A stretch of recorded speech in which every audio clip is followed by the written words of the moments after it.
सेवाहरू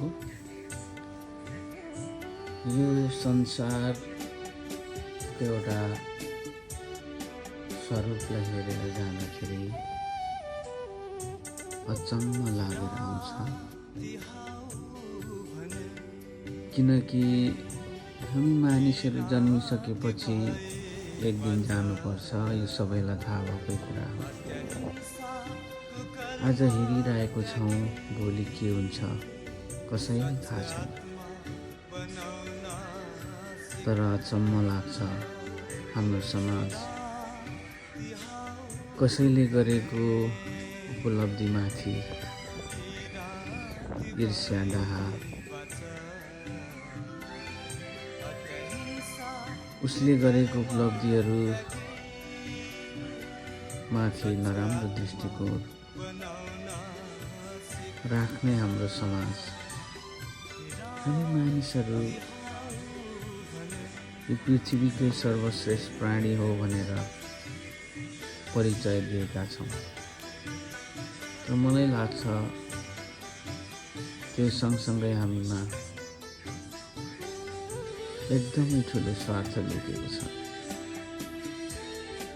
त्यही भएरै होला यो संसार एक धर्मले अर्को धर्मलाई अपहेलना गर्ने, एक समाजले अर्को समाजलाई अपहेलना गर्ने, एक जातिले अर्को जातिलाई अपहेलना गर्ने।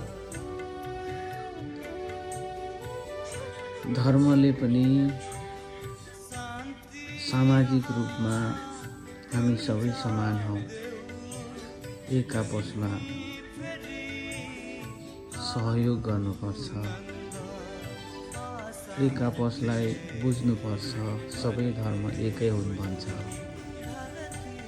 तर जति पनि मैले देखेको मेरो दृष्टिकोणले त्यो चाहिँ एउटा बाहिर देखाउने दाँत मात्रै हो। भित्रभित्रै आफ्नै जडा कसरी दह्रो बनाउने, कसरी उसलाई जित्ने भन्ने होडबाजी मात्रै चलेको हुन्छ। तर वास्तवमा धर्म भन्ने चिज आफ्नो आफ्नो जातिको हुन्छ। त्यसैले आफ्नो आफ्नो जातिमा आएको धर्म आफ्नो जातिले मान्नु उचित हुन्छ। किनकि हामी मानिसहरू यो पृथ्वीको कालखण्ड अनुसार विविध जात जातिमा जन्मेका छौँ। यदि त्यस्तो नभएको भए हामीमा यो अन्तर त आउँदैन थियो।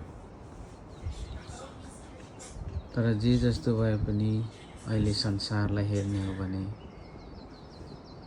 हामी यो पृथ्वीको 2 दिनको पाहुना हौँ।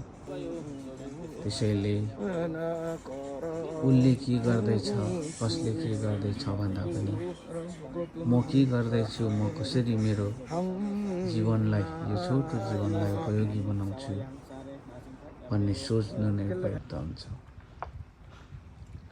त्यसले गर्दाखेरि हामीले कसैको जीवनमाथि, कसैको दर्शनमाथि कुदृष्टि राख्नुभन्दा आफ्नो धर्म संस्कारलाई अनुशासित तरिकाले मान्दै प्रचार गर्दै जानु नै उचित देख्छु। धन्यवाद।